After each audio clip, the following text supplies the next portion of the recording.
find a backdrop. Well, here we are. We're about to talk some shit together. I'm Dennis Farrell. This is Bryan Smolinski. As we get going, we're going to come up with a cool little intro where maybe I'll go, "Hey, Bryan." You'll be like, "Yes, Dennis." I'll be like, "You ready to talk some shit?" And then we all giggle and laugh and we start an episode. Who knows? Did you just make that up? That was awesome. I did, actually. Maybe that's... Let's do this again. Everybody watch it. Pretend you didn't just see that. Hey, Bryan. Hey, what? You ready to talk some shit? I'm ready to talk some shit. Oh my gosh. So for everybody watching at home, Bryan Smolinski, NHL player. You spent, what, 18 plus years maybe in the NHL? Very fortunate to have been close to 18 years, yes. All right. So I will tell you how I met you, and then we'll talk a little bit about you. But listen, this is our kind of the first date episode where we, on camera get to know each other and let the fans at home into our little friendship and our love for hockey. Look, you're not coming here for current hockey updates, and we're not going to break down rosters or games here.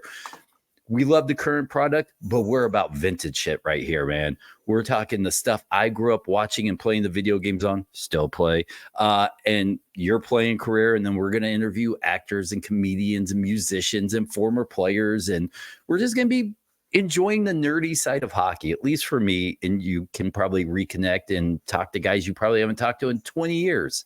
Yeah. This is a whole new endeavor for me. You've always been on the other side of things, playing and, working behind the scenes, in the league. So to be on the other side, actually, have some opinions, have some fun things, some fun shit to talk about.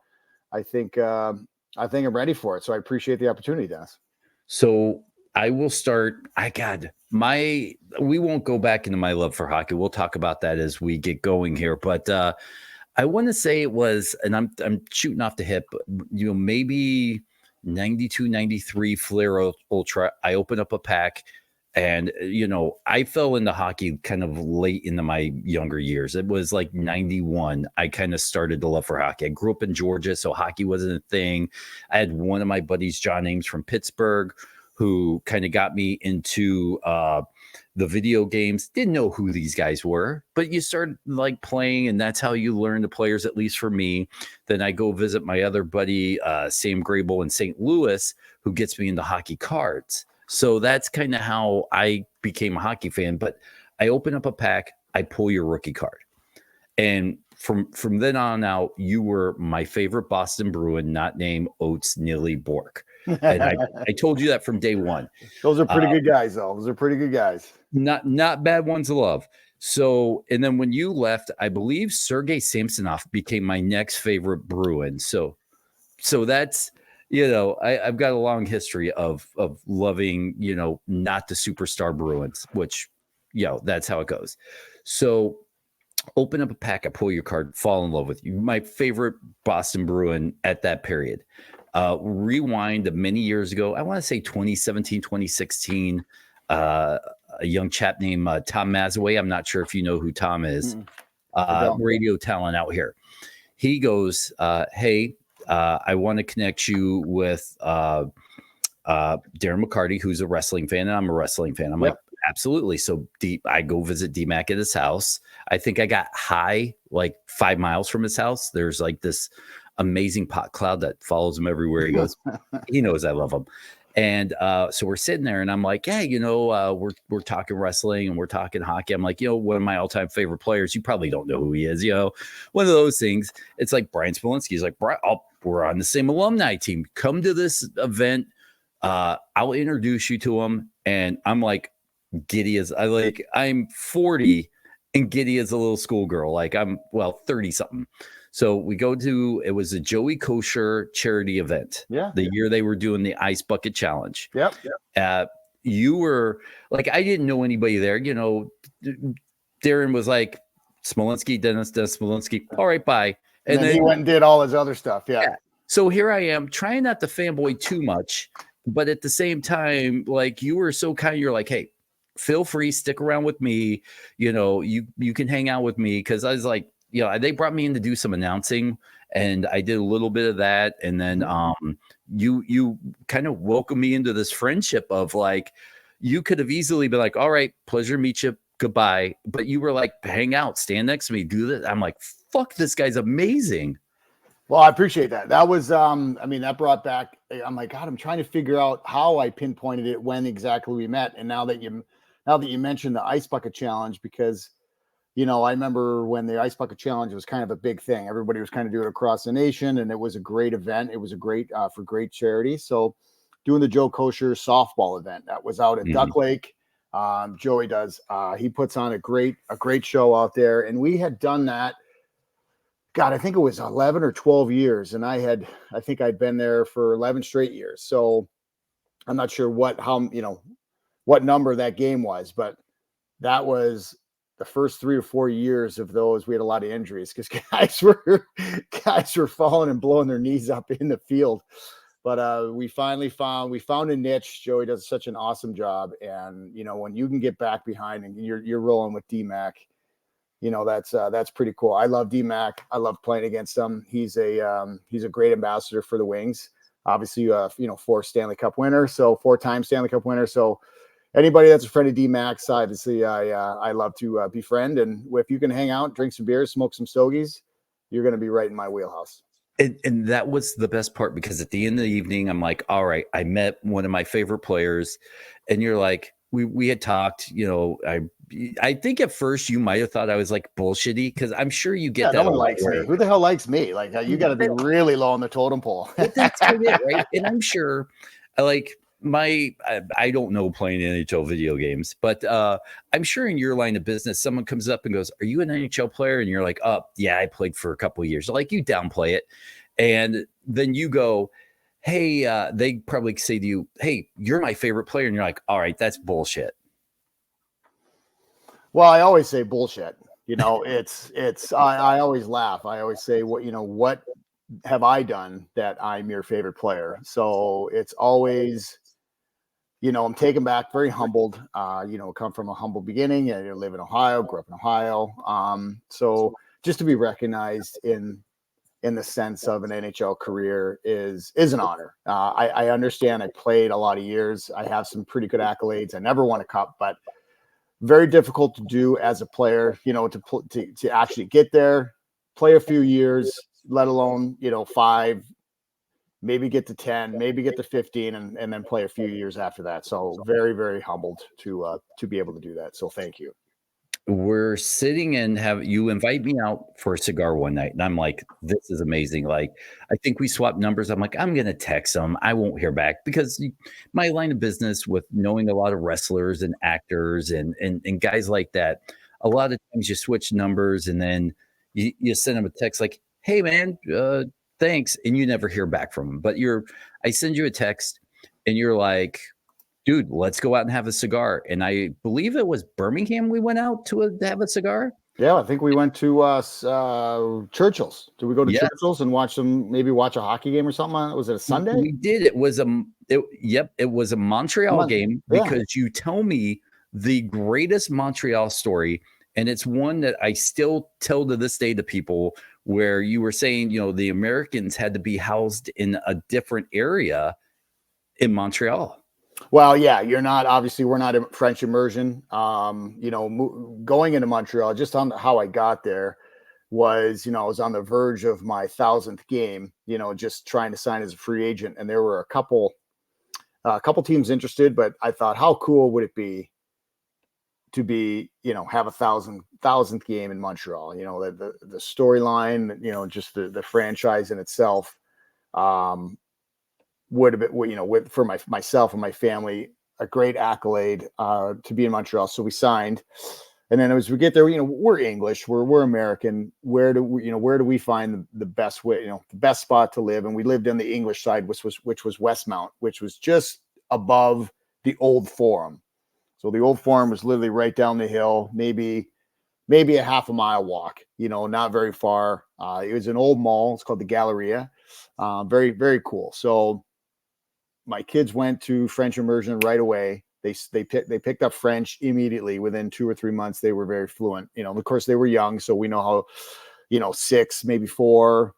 We just had our 3rd, and being able to do that. Played my 1,000th game. They were very hard on me through the year. You know, I couldn't read the paper because it was all in French, so I didn't know how bad it was. So I didn't know how bad they were saying. And you know, so PJ Stock, which is a great Bruin, you know, he's up there doing radio, and he's like, "Dude, you even know what they're saying?" I'm like, "Dude, I don't know. I don't know what they're saying about me. I mean, I get it. You know, I'm coming in. I'm an American veteran player coming in playing, and they were hard on me. You know, they thought that I didn't deserve to be there, but at the end of the day, I won them over. We had a great year. You know, I think we're first in the East that year.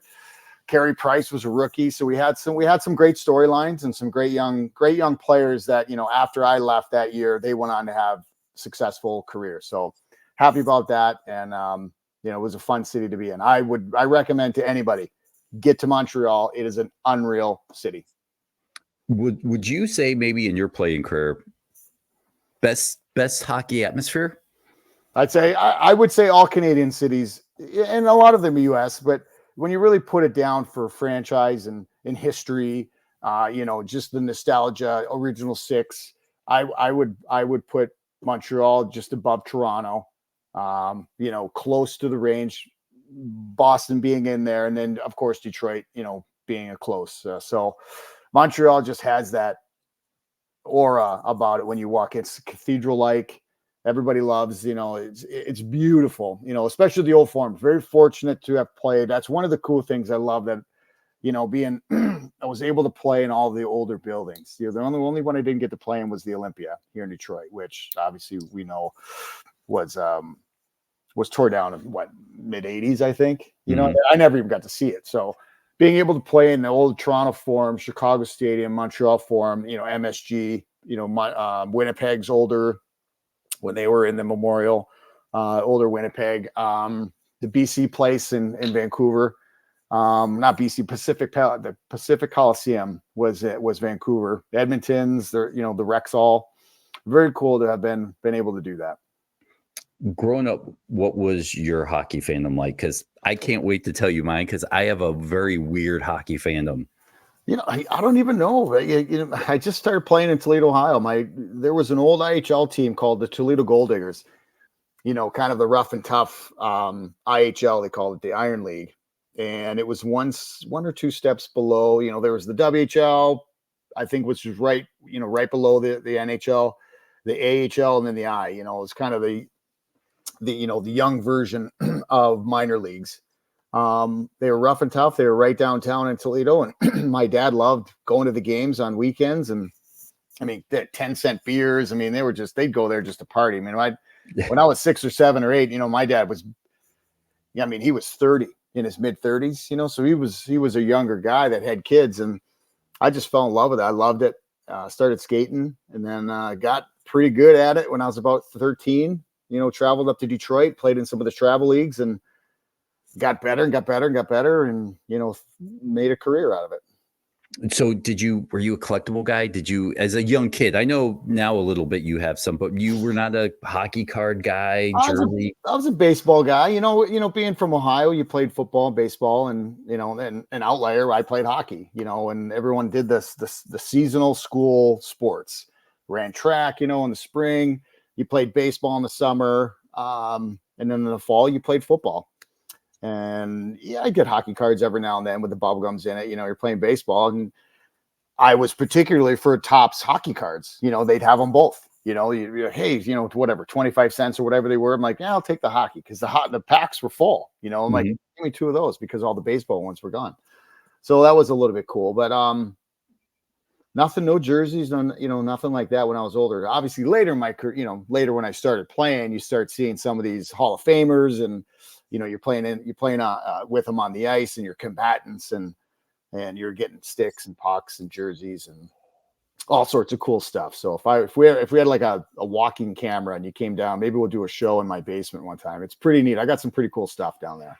Is it like the cool man cave, or do you just have it in boxes and you're like, hey, let me get through box number 8, and you're like throwing memorabilia that I would like stab my own mom in the neck for? You're like, this old Adam Oates jersey, sure, whatever. And I don't know about an Adam Oates jersey. I keep that one. Yeah. I keep that one. But there's some pretty cool stuff. You know, nothing that's monster collectible, but it just has meaning. You know what I mean? Just, you know, it was a time of my life that whether I got signed or, it was a team photo or, 3 or 4 of us doing a stance pose. I one of the coolest pucks I have is an old garden, when the Boston Garden was being torn down and they're moving into the new build, the TD Right. place.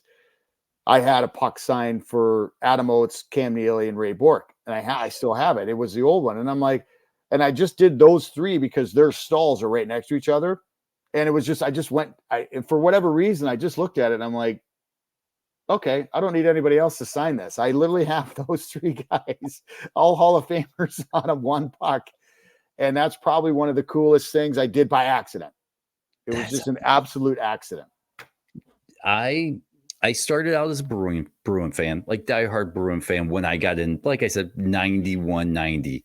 And as I started, like my dad's family was from St. Louis, so I became a Blues fan as well. And then living in Georgia in the South, it was like I moved away after the Thrashers kind of came to town, but there was like a minor league team called the Atlanta Knights. I think Brent Gretzky was down there for a while. So I got to see a Gretzky play. It wasn't the Gretzky, but it was a Gretzky. I feel like it's close enough. It's almost like saying I saw Lindros play, Brett Lindros, but not Eric, So I have this love affair with the Blues and the Bruins, and I find, especially during, what was that, 19 with the Stanley Cup, I found myself kind of actually torn because I want to see the Blues win. They haven't won in forever. Right. And the image of Brett Hull drunken through the streets was the best image ever. How do you not like that guy? But they're my Bruins at the same time. Right. Yeah. I thought that series was incredible.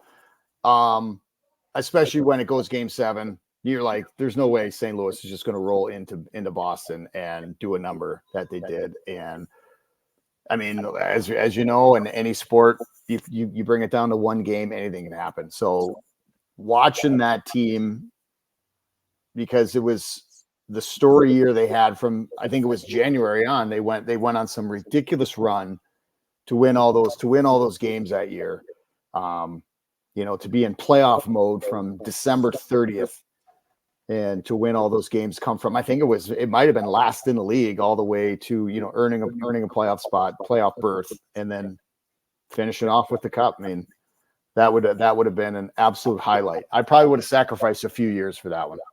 That was the year that got me back in love with hockey. Cause for me, like hockey is like pro wrestling, where when you're younger, you're a diehard fan. Then you have kids, you grow up and you start going, I don't know who the third line center for my team is anymore. Or I couldn't tell you who the number 3 draft pick in, 2020 was going to be. Like, so but that series kind of brought me back into loving hockey again. And as I slowly roll back in, and I still buy the video games and I'll play them, but did you ever play any of the NHL video games? You know what? We didn't have real access to it. I think it was, you were in most of them. Wow, that was cool. I mean, you'd have, what's the one that's on your background? What is that one? 94. The 94. I mean, I used to play Sega. Sega was kind of cool. We'd play a little hockey, but the PGA golf was pretty sweet, pretty sweet. And later in my career, when I was in Ottawa, we had a real young team and they got those PSPs. Oh. Those were sweet, and then that's when Texas Hold'em was kind of big. So we all threw in the Texas Hold'em, and you could link all your PSPs, and you throw $10 in the kitty, and you're playing on a plane ride with all the guys, and you're just betting. So that was pretty sweet. Dude, that's awesome. Yeah. So, I still have it. I still have the PSP. I charge it every now and then and put a game in. And they're like they're like that big, like little cameras. They're sweet. That was the most old man thing I think I've ever heard you say. That right there. Yeah, sometimes because I'll still break out my old Sega and play 94 and all those old games. And I couldn't imagine, I'll create myself in a video game. Yeah, my ego's that big. I admit it.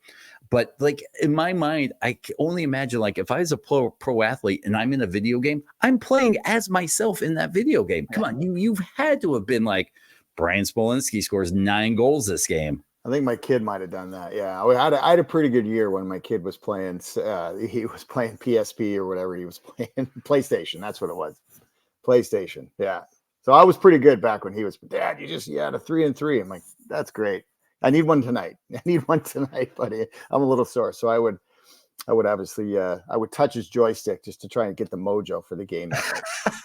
That's awesome. Oh man, and like now for me, like I'll get NHL 24. I just got it because it was like super cheap. If you wait till the end of the season, and then I go through and I spend hours because now they have this mode where they have classic players and regular, and I'll go through and I'll take out like the low end rank guys on every team, and then put in Bork or Oates and Orr and all that stuff on every single team, and then I find myself, and it's a game I like to play with my friends, where you get a guy that's been on a bunch of different teams and you go, what team do you most recognize this guy from? Like Phil Housley's one of those guys. For me, some people would say Buffalo. I say Calgary. Al McGinnis is another one where you go, right. Calgary are the Blues, right. And you could do the same with maybe even Pronger with Philly and the Blues. And it's kind of a fun game of trying to figure out, do you want Sandis Ojo-Lynch on the Sharks or do you want him on the Avs? And I my favorite kind of game to play now. I love that. That's a great point. What type of loyalty do you have to one team? If you had to ask me that, I couldn't even tell you. I'm probably more recognized, being a Red Wing alumni, and I never played for the Wings just because, you live in the area and I help with all their games in the past. But I loved every team I was on. I wish I was on Pittsburgh longer. I was only there for a year, but being a Bruin, being an LA King, having a little bit of a longevity with them, with Boston, LA, and Montreal or Ottawa was, that's probably where I'd put my three loyalties. So I can honestly say you and I do have one thing in common. We both have the same amount of goals scored for the Red Wings. 0. Yeah. So that's how we're going to start doing this. Hey, a podcast with two guys that have scored the same amount of goals for the Red Wings. One of them just is lucky enough to be on the alumni team, which that's right. I feel like now that's stolen valor. I'm just going to throw that out there now. Stolen by association on that one. Yeah. Boy, I had to bring their average age down. I mean, I was young enough where, all the older, the guard, was starting to move out, the Larry Murphys and now they had to bring, the young 45-year-old. Now it's actually coming in. You're seeing some of the guys that have been removed from the game for about 2 or 3 years, like Danny DeKeyser, Drew Miller. You're seeing some of those ages, come in where they're just mid 40s, bringing a nice energy to the room and a little bit more. So they do a great job. They do like maybe 24, 25 games per season. So the Wings alumni, they're hot to trot. I've been to several games, and I will say that I was this close. There was one game you missed, and they had made a jersey for you. It was, I want to say it was like a military appreciation game or something like that. And there's a nice girl named Monica who used to do the media and stuff for the alumni team. Very sweet girl, good friend of mine. And she ended up getting your jersey. And it seems like once a year I try to buy it off of her. That's, yeah. Wow. That's interesting. And she doesn't give it up, huh? No. There you go. Monica, if you're watching this, I'm going to hit you back up for that jersey. Like Don't tried, do it, like, Monica. Don't do it. She knows like, is it a Wing jersey, like an actual Wing jersey, or is it like a promo jersey they use? No, it was the jersey I don't know why you missed the game, but they made you a jersey. You were going to be there or you missed it. I didn't go to the game either, by the way. But she had sent me a text like, you know what I just got, right? I'm like, no. So, and it's a beautiful jersey. I think it's a game wing, but with camouflage on it. It looks, gotcha. Military appreciation. Yeah. Okay. It sexy as all get out. And I was like, I'll buy it from you. I think I offered her like $200 right off the bat. And she's like, no. Wow. And I'm like, oh yeah. Wow. Yeah. I love it. She's hoarding it. I kind of like that. So thank you, Monica, if you're going to watch. She's she will. She's running the price up. She's going to start cornering the market on Bryan Smolinski memorabilia, and there's one buyer out there, and it's me. So. Yeah. Well, there. You know what? There was a gal that was that always came to the Joey Kosher's softball. And it was one year, I think it was maybe the second year. And she's like, what are you going to do with your jersey? I'm like, I don't know. You want it? Like, here, take it. It's just one of those pullovers. You take it, had some dirt on it and signed it for her, gave it. So every year after that, and it's like, might have been 6 or 7, maybe even longer than that. Every year, just pull my jersey up and here, take it, sign it for her. So she was a big fan. It was fun. It's fun. It's nice to have fans. You just need one. You just need one fan. There's 2 of you. Just need one. Maybe you get 2. I doubled it. So I'm double. So did you keep a lot of your stuff as a player? Because yeah, I got a lot of it. Yeah. All right. Because I've done podcasts with many ball players, whether I don't know if people watch or just hockey fans or not, but a couple MLB players, Jason Kendall, Dimitri Young, a bunch of those guys. And Kendall lost a lot of his memorabilia in his first divorce, where his ex-wife left him for Rod Stewart's son. We tease him about that one a lot. Doesn't listen to Rod Stewart, by the way. I wouldn't either. No. So, but he has a lot. He played almost like you, almost 18 years, a lot in Pittsburgh. I think maybe even we did an interview, and I think your paths crossed once when they let the Pirates do a skate with you guys. I think I'm trying to think. He might have been like a rookie or something. My first 5 years. We might have crossed paths, but I'm a big fan of Jason Kendall's. Big fan. Yes. And so he would my thing now is I don't collect much of stuff anymore. But if I do a podcast with someone, I want an autographed jersey for them that just says, hey, Dennis, I got one with Herman Moore when I did the Detroit Lions pregame show with him. I just conned Dimitri Young into sending me one. I'm a lucky motherfucker. Don't get me wrong. Yeah. And I've been merciless on you. And don't ever offer me a Montreal Canadiens jersey, because I will not accept that. I just can't. As a Boston fan, I got you. I and I feel like that's the one you're going to be like, hey, I've got 9,000 Canadian jerseys. You want one? I'll be like, hey, torn. Yeah. Because I was only there for a year. I don't think I had 9,000. I think I only had 3. So, and we had to buy them. So if it, what you don't realize is back in the day when you left a team, or maybe it was the end of the year, if you got traded, you would have your jerseys, they would put them in you. But, when you left for the end of the year, if the minute you lose and you do your exit meetings, they would say, hey, we have your, they call them sets. There's like a beginning set of the year, there's a middle set, and then there's the third set, just to make sure. Then they auction them, they have some value to them. They're like, hey, if you guys want to buy them, you can buy them. And they're $500 a jersey. So every time, every time you left a team, you would have to buy, how many you want, and if it, my wife would be like, how many did you get? I'm like, I only got 2. I'm like, I'm not paying, $1,500, $2,000. I wore these jerseys all year. Like, what do I care? Al, the locker room attendant can't slip you 1 or 2 of them. I don't know where they went. No, that's the ones who were selling them, because they were, that was from the team. That was just how it worked when I was playing. Is everyone was such a, they were such a, money hungry. And he would sell them and he would pocket the money. If it was a good locker room attendant, and equipment guy, and you took care of him throughout the year, you might get 2, but then he's ordered, from the GM or whoever, don't let these guys go. We want their money back. We pay these guys, they can buy 3 jerseys. Yeah, absolutely. That blows my you pay for tickets on the road too, so it's not all glamorous, I knew about the ticket thing because I knew a buddy of mine who used to play with the Rams, the St. Louis Rams, and I'd be like, hey, can I get a couple tickets? He's like, it's actually, they're not free. And it's like, what? And so I kind of learned, don't ask your famous buddies for tickets and stuff, because a lot of musicians, I know musicians get them a lot, but no. It's still kind of weird that I always offer it. I always say, hey, listen, looking for 4. I'd be more than happy to pay for them.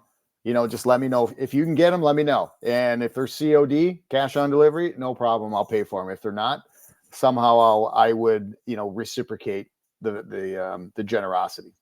did you guys ever, I know in baseball, if you play 10 plus years, you get a gold card that gets you into like every single game you want to go in, standing room only. Hockey, do you get something cool like that?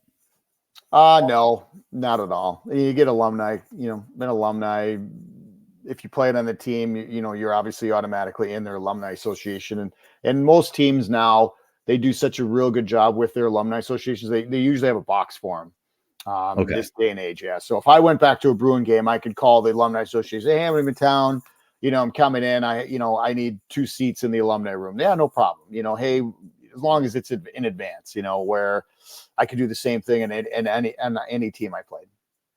Can you, I know it feels like an interview, but these are like nerdy questions I've always wanted to ask you. Can you watch hockey as a fan? Like, absolutely. Absolutely.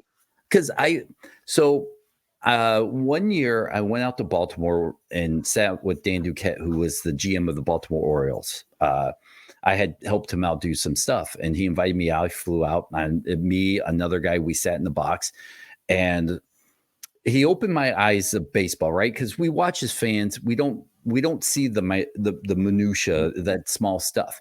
So like a guy hits a ball, gets through first base, and he gets mad and he throws papers. And my buddy's like, hey, just a base hit. He goes, yeah, but to you, it's just a base hit.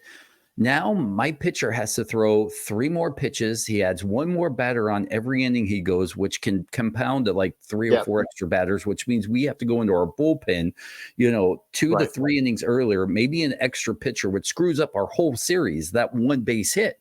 And I'm sitting there just like, oh my gosh. And I try to learn hockey that way. Like one of my best friends works for WWE. He's taught me so much about watching wrestling. And then, knowing Dimitri and Jason, I learned how to watch baseball from being a fan. And I feel a little ruined at times because now I think like that. And I didn't know playing, you watch that stuff as a player and you can't sit back as a fan and go, oh, what are you doing? Yeah. You know what?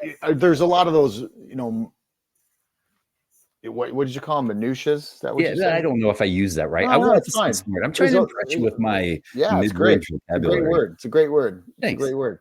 There's a lot of nuances that, especially in hockey. There was a buddy of mine asked, he's like, and I would take him and say, hey, I would show him schemes. Why are they going this way? Why are they going that way? And I wasn't telling him to, I was just telling him to be like, hey, this is why they do it. This is why they go in a specific way and how they move the puck this way, that way, when it goes D to D. And then, there's 3 options when it goes D to D. It's either up to the winger, through the middle, or the far side. And it's all based on how a team defends. So, and it happens that fast. So, and it was just more of a schematic on any team. Be like, hey, so now he's able to watch it and think through the game.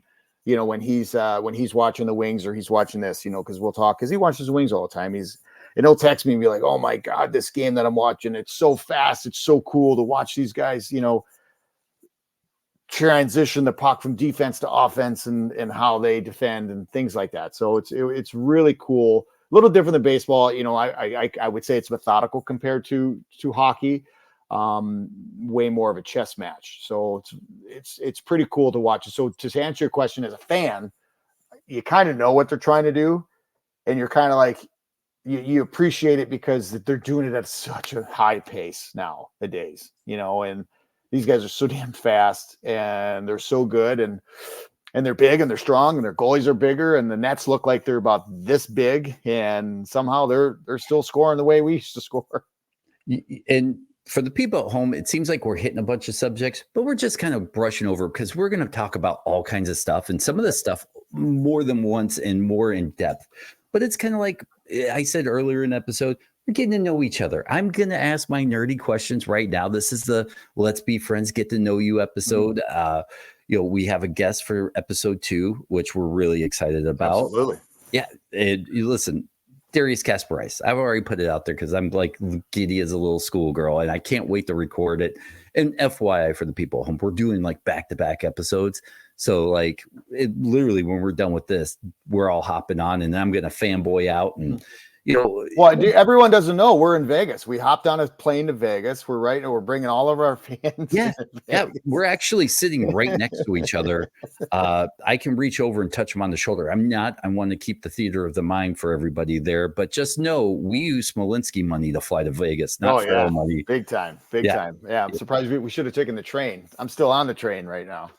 That's right. It's actually a train made to look like a house for people in meetings. Believe it or not, it's out there, guys. Look for the house train. Well, I could turn around on you and say, hey, you've been in media, you've been broadcasting for years. A lot of the nuances that you go through. When you're doing interviews and you're doing, kind of, pre-records, stuff that you were doing for this. I mean, just last week when we started talking on the phone about this, how excited you were, and I can imagine, you were throwing pictures at me. You're throwing this. So just watching your mind work. On this level to try and just get, we call it just, let's talk some shit, but there's some deep detail that goes into this that I have no idea. So, I can only imagine, the stuff that you're going through. So, why don't you share our viewers what you do? So for me, it's fun, right? Yeah. And I never feel like I have a real job, but so all the podcasts and the media stuff, I do it for fun. I've been super lucky. I guess it was 2009. I was married. I didn't have any hobbies. I didn't pick up golf yet. I just started smoking cigars, but I'm sitting around with my buddy and we go, hey, let's start a podcast. We're like, all right, cool. But we didn't know what we wanted to do yet. And we definitely this was before the big podcast boom where everybody and their mom had a podcast, which Bryan, I love your mom's podcast, by the way. But it was before everybody had a podcast. So we're like, all right, what can we pick to do where we can get the most famous from it, right? That was we're dumb, right? We were dumb thinking back then. So we picked fantasy football. I played fantasy football. I was not an expert in fantasy football. I like to pretend I was. So we start doing these podcasts and we get 5 people, we get 10 people, we get 20 people. And then the number kept going up. Then I got the bright idea that, all right, you know what? We'd reach out to all these people like famous who play fantasy football and just talk to them about their fantasy football teams or football players and talk to them about fantasy football on them. So like we'd have guys, and we didn't get big name guys. So like Todd Marinovich, I'm not sure if you remember him, but he was one of the big busts. USC, big lefty. Yep. We had him on once, and then we felt like we were talking to famous people. And eventually, Steve Lemmy will come on. You people at home will know him from Super Troopers Beer Fest, Tacoma FD right now. He'll come on. He's a big Rangers fan. And, I started growing like friendships with these guys because I didn't care what they were in. I was just excited that we had a common interest. And then from there, I had a couple ESPN radio shows talking fantasy football, which, by the way, bullshitted my way through each and every one of them. Wasn't a fantasy football expert. Like, I get home and I'm like, people go. I never went to school for this shit. Never, not one time for this. And like, I'm like, people go to school for 20 years for this opportunity, and it was just given to me. Like, what the fuck? Just fell in your lap. Yeah. So then I got to doing the Detroit Lions pregame show with Herman Moore. And then my buddy I was doing it with, he got in a relationship, didn't have time. He quit, stopped being fun. Then I started into wrestling podcasts, which then I ended up doing with Dimitri and Jason Kindle.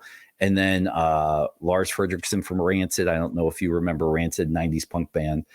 And, doing wrestling. And then, but I always loved hockey. And I remember sitting at Churchill's with you, and I'm like, dude, one day you and I are going to do something, but I'm only going to bring you something when I have something good, because I've learned you have one ask. You can't bring multiple projects to somebody. If I brought something crappy to you and you're like, you know what, Dennis, sounds fun, but not my thing. I can't come to you 6 months from now with another. You're already shut the no door. Yeah. So I waited and I tried to figure it out. And then as this year, I really got back into hockey. I'm like, you know what? I want to talk hockey, but I don't want to talk current hockey. I can't talk current hockey. I don't know the third line center anymore, but you know what I do know? 80s, 90s, 2000s hockey. Mm-hmm. Love it. My wheelhouse, I I think, love the fact that you're back into hockey. I mean, it's not that it went away. You know, other things kind of, yeah, took it away from your took away from your your constant I'm in hockey or fantasy football, and I'd like to say that the game has as a whole has brought you back. You know, it's fast, it's great. it The has. teams are so compatible. The parity in the league is just unbelievable now. And that, and talk about our wings, they were, I mean, a half a win from being in the playoffs. I mean, that's great strides. I know Stevie would, just from my opinion, he would probably, no, I'd rather not win and then be a shoe-in for next year, kind of a thing. Because I think anybody that would have played that's playing the Rangers, as we've seen in Carolina, Rangers are pretty good. Rangers are Yeah. looking good. You know, we're not going to talk current hockey product, but I think for me as a old school fan, you as an old school player, I think the current product, the only thing it's lacking, the imaginativity of what we had growing up. We had the R line, we had the Legion of Doom line. Like you don't hear those cool lines anymore. No. Like I wish If we had a social platform for some of those lines, the Legion of Doom, the teams that came through Colorado, Patrick Waugh, yes, teams in Chicago with Jeremy Roenick and Chelly, Gary Suter. I mean, just those, the tough teams in Boston that I had, the Mario Lemieux, Jagers, Ronnie Francis. I mean, every team was stacked. The Rat that's coming out of Florida now. I mean, I was in those games when the Rat first came out, whoa. against Pittsburgh and Florida. So, I think with Scott Mellenby accidentally killed a rat with a stick, and then all of a sudden media attention got it, and then all of a sudden the Rats started coming out because they played in the old, I think it was the Civic Center downtown in Miami. So the place was just a dump, older building, and it was tough to be in, but great crowds. They had they went to the conference final, or beat us in the conference finals. They went to the Stanley Cup finals and lost to Colorado. So I think the most iconic image from that was what Wiesbrook hiding in the net as the Rats showered down on him. I mean, that was Barrasso, Tommy Barrasso. Yeah, because they were showing that Tommy Barrasso. They weren't throwing him at Beezer. Beezer was standing up looking at it. He's like, yeah, keep throwing him, because they were winning. That was awesome. Like that kind of stuff. And that's what we're going to talk about. Like one of my good friends, Pudge, and I'm sure you'll meet him one day. I invited me over to his house, went back into his room, and he has shelves and boxes of like 90s junk pack hockey cards unopened. And I'm like, dude, he's like, take what you want. And so like, I'm going to go get a bunch of boxes. I think one of the games we're going to play is I'm going to give you a couple, bunch of cards to open. And once a show, we'll open up a pack and talk about the players we pull and my memories as a nerd, your memories as a player. Because like, look, we have two different points of view. You can look from a player, but like I said, I had your cards. I didn't have your poster on my wall. That'd just be really weird, but I may go find one now and put it up. I mean, if I had my poster on my wall, it'd be really weird. I would throw darts at it. But so I think I like that. Like I played the video games, I collected the cards, I watched the games. I think a lot of hockey fan point of views get washed out sometimes. Do you remember your first game you went to as a fan? Pro game. First pro game, like an NHL hockey game? Yes. I think it was the Red Wings back in the day, the old Joe Louis.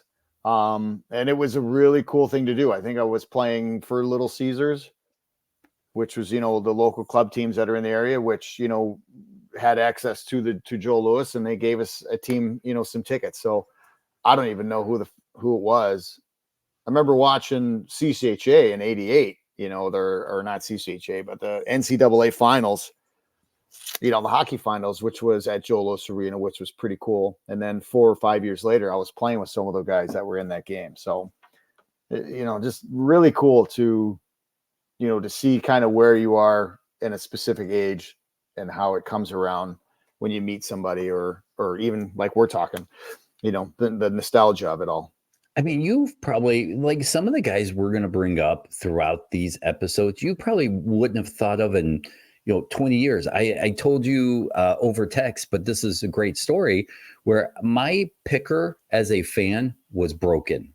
Uh, I got into hockey cards and I was a guy that I didn't collect sets. I collected players. So like the first major player I started collecting was Pat Falloon.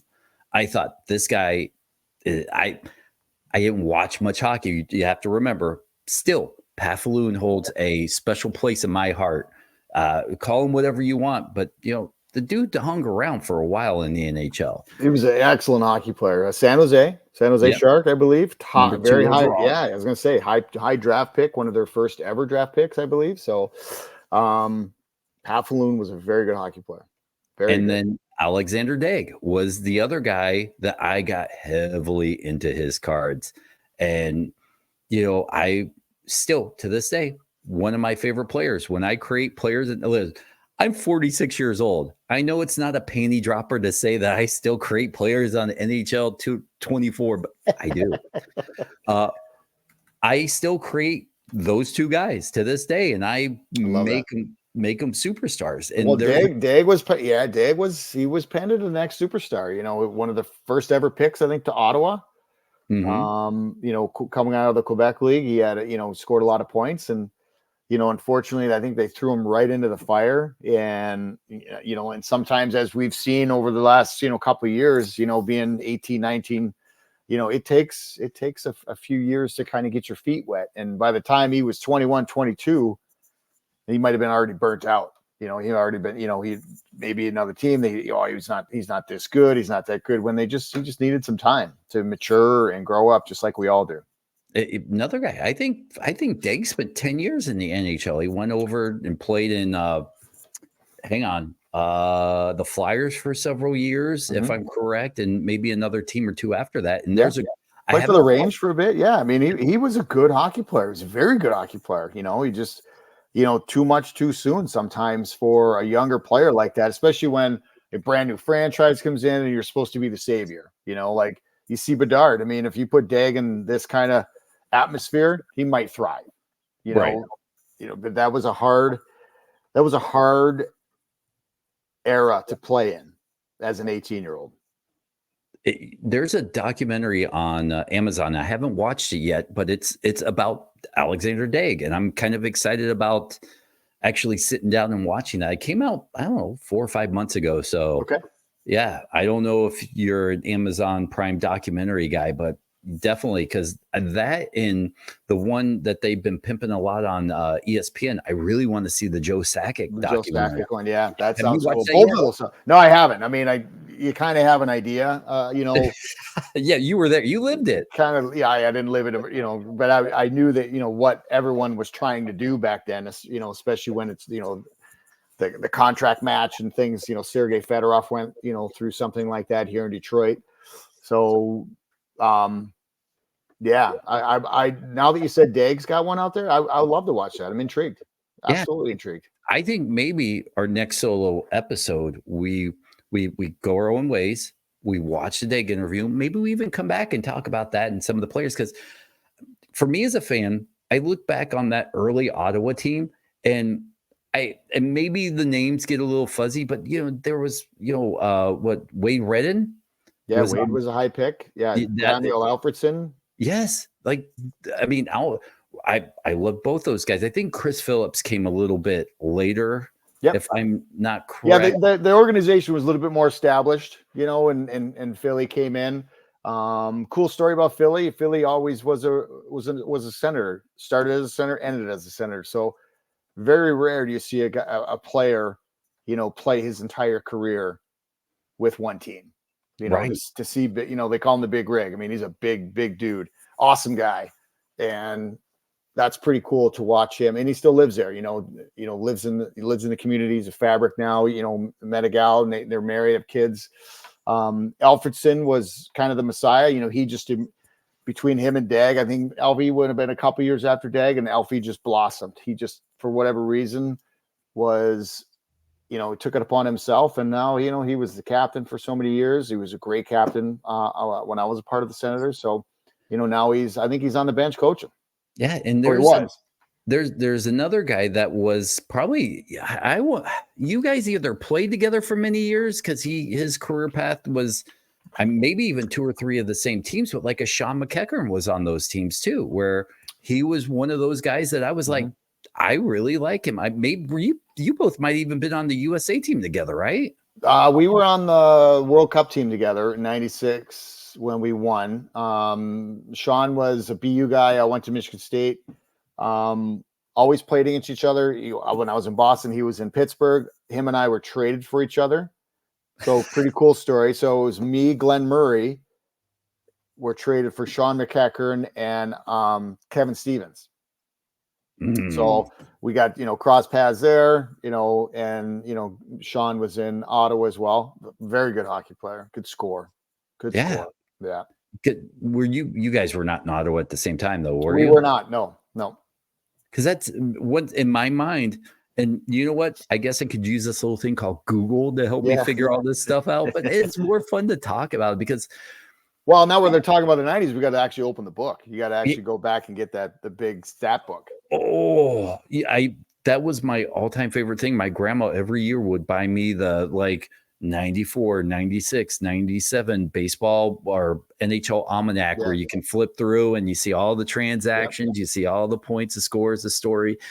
Those books, I tell you, I wish I still had them now to go back through and look, because as a kid, I loved them. And now with the way social media is and the way the internet is, you lose a little bit of that touching stuff to appreciate what you went through. Yeah. At least as a fan. Just the documentation of it all, just that's what people do. I mean, Michigan State actually has a great statistician college, to learn how to do that. And what, and you would see that's why all these people are there. They're there they're taking notes, they're taking stats, they're archiving it, and they're putting it. So that's a whole different realm of sport that you don't necessarily get to be in touch with until you really look for it. I still have a few of those books, so I'm gonna go searching for those. They're down in the basement, and I got a few of those books I can give you.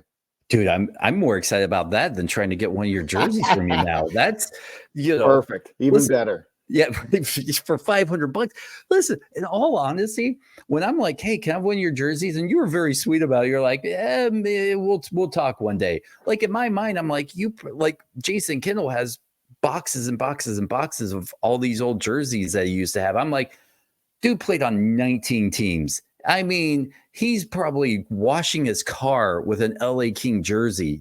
He's got so much of that stuff. Yeah. Like dish towels are made from his jersey. Now I'm like, he might have 4 total. Yeah. I'm not like, how do I do that? Now I'm going to have to go and get one made with your name on it. A lot of the ones that are worn and what you forget is they're all sequenced. They're all numbered. They all got your names in them.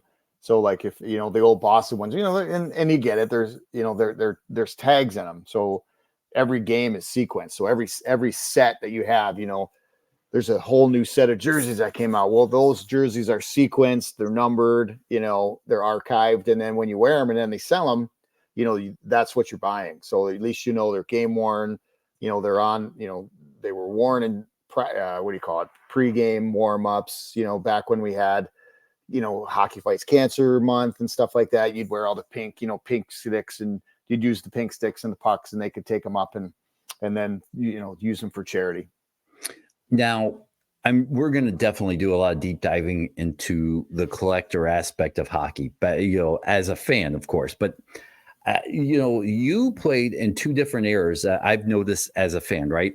There was the hockey cards that were not very valuable, and then towards the end of your career, there started being autograph cards, game used memorabilia cards, like all that kind of stuff. Did you, as a player, see this change? I don't know, people bring you your cards all the time. You either autograph them, or from what I've learned from watching, guys that work from Upper Deck, they bring you a big box and you have to be very careful and sign all these cards, hundreds of them at a time. Yeah. Did you see that shift did you recognize that shift as a player while you were playing, and how the industry of collecting cards changed? Does that make sense? I don't know when I really noticed it, but you kind of have a feeling, because there were, you call them seekers. When you're coming off the rink and you're going on the bus, there's a big group and they want their card signed. They buy them and they're standing out the whole time, or they're at the hotel. And some guys are generous, some guys are not, some guys are dorks about it. You're like, they give you a stack. You're like, hey man, here, sign 50 of them. I'm like, I'll sign 4, like which ones you want signed, and then you have to personalize them. Like some of the bigger all-stars would personalize them, because if they're just signed, then they're worth a little bit more. You put your name on it. If they're personalized, obviously they don't have that much value. When it changed, they're grabbing jerseys. They got jersey tags inside the hockey card. Yeah. They got medallions on them, and one's a gold, one's a silver. I mean, it became a currency, and you watched out for it every now and then, but that was a tribute to the players back in the first 90s when they striked. That was before me, is they striked against the league, for the PA strike against the league for their likeness. There was big time revenue back then. I think they came to a bargaining agreement, and that's kind of when the dollars and cents started to change in the National Hockey League, for the players, and regarding revenue. So pretty cool to see those types of, big time events that make hockey change. Did you ever look at your cards? Like, were you boxes of them? That's the only thing I have boxes of, is hockey cards. Of you, or just well, I have a few, a few of the other ones that come in sets, but just, at the end of the year, the Players Association would send you, hey, this is kind of your card here. And I'm like, oh, wow, never saw that one before. Or wow, I never knew that was even in play. I have a few cards where I could have been an Ottawa Senator and they had me in an LA King jersey, so you have some of those, where I got traded faster than they made the card, or they took the picture a month ago, and as they're making the card, I get traded or something. So you see a lot of those. Oh man, that's got to be awesome, because I got traded so much. There were a lot of those. Oh, listen, there's going to be so many. What you said it earlier, and we might have teased it. Cass Bryce is going to be on episode 2, and you're like, yeah, I got traded for that guy. Yeah, I cannot wait to have that conversation of like, when you hear you get traded for Bryan Smolinski, do you think cool, or like, huh? Like, yeah. Who you got traded for, I don't think really mattered. It was just more of we just got swapped 1 for 1 across, from Pittsburgh to Long Island, and Casper went from Long Island to Pittsburgh. So, yeah, pretty cool. All right, listen, we only really planned on doing like a 45-minute episode. We're now almost an hour in. So we're going to cut it off here for episode 1. Hopefully you guys enjoyed the chat. We have an email address. I'll pop it up everywhere. It's LtSSFanmail@gmail.com. See, that's creative. Feel free to email us if you have questions, you have stuff you want to talk about. Well, dude, we want to know your hockey memories, so we can talk about your hockey memories. I think as we get going, you'll see a lot more of this stuff. And as our social media starts rolling, we want this to be not just me talking about mine and, Bryan talking about his, but dude, fans, we want to hear about your stuff too, because your memories count, and you may have a memory of Smolinski or not. Not many people will. See, you're just going to have my whole family be calling in, right? All 9 of them. Hey, listen, thank you, all 9, the Smolinski 9, for watching. That's what we're going to call them. Mama Smolinski, we really appreciate you downloading this podcast. But we want to know, like, what were some of the plays, your first hockey memory? Like, because once again, I kind of spent my younger years in the South. Hockey was foreign to me. I haven't even told you my closest glimpse to being like a hockey, I wouldn't even say professional, but because that's a great story in itself. No, can't wait to hear it then. Yes, we'll save it for maybe episode 3, because we're not gonna. Cass Bryce doesn't give a damn about that memory for me. No, Cass Bryce is like, I'll do the podcast so you stop texting me. And I'm like, awesome. So guys, thank you so much. Look for episode 2 and email us. I'll put it, make sure it's in all the descriptions, all the social media, and we do talk about it. Send us videos of you talking about it. We'll pop the video up and we'll listen to you talk about your favorite goal scorer, the first time you saw this, or your first card, because it all matters now. We're older. that 90s hockey stuff is today I watched, I know I'm wrapping up and I'm rambling, so I apologize, Brian. But like today, I watched the 96 or 98 NHL All-Star game when it was the first time where it was North America versus the world. Mm-hmm. I don't know why we don't go back and watch that old stuff, because it's great stuff. Like, the network can put that back on there. Those old go back in times. Yeah. Do you go back and watch old hockey games, or for you, once it's gone, it's gone? Once it's gone, it's gone. Yeah. Come on. Go every now and then I'll YouTube something, you kind of be like, oh, you come across like the 72 series, the Canada Cup, or things like that. It'll just be on your YouTube, kind of front page. You're like, oh wow, let's check that out. And it's pretty cool to see some of the old names. We're gonna have to go back and watch old stuff together, not Absolutely. At the same time, and talk about. All right, guys, thank you for talking some shit with us. Yeah, we really appreciate it. And we'll see you next podcast. Look forward to it.